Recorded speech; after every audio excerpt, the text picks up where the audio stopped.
ലീവ്സിൻ്റെ അടുത്ത വീഡിയോയിലേക്ക് സ്വാഗതം. ഇന്ന് ഒരു പഴം കറി.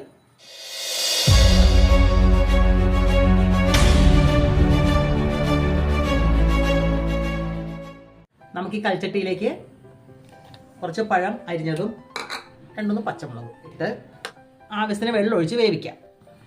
നമ്മുടെ പഴം നന്നായിട്ട് തിളച്ചു. ഇതിലേക്ക് കുറച്ച് മഞ്ഞൾപ്പൊടി, ആവശ്യത്തിന് ഉപ്പും ചേർക്കാം.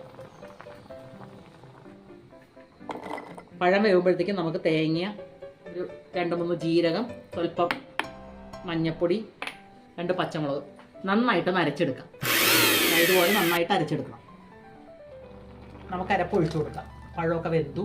പക്ഷേ ഇത് പഴം വെന്ത് കുഴഞ്ഞു പോകാൻ പാടില്ല. അപ്പോൾ അതുകൊണ്ട് നമുക്ക് പതുക്കെ ഒന്ന് വേവാനേ പാടുള്ളൂ.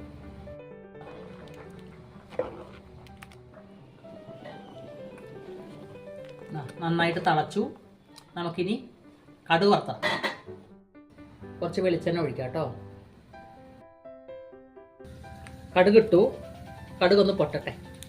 നമുക്കിനി ഉലുവ ഇട്ട് കൊടുക്കാം. മുളക്, കറിവേപ്പില.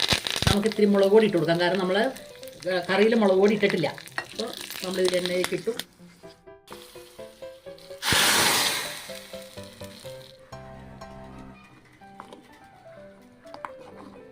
നമ്മുടെ പഴം കൂട്ടാൻ റെഡി ആയിട്ടുണ്ട്.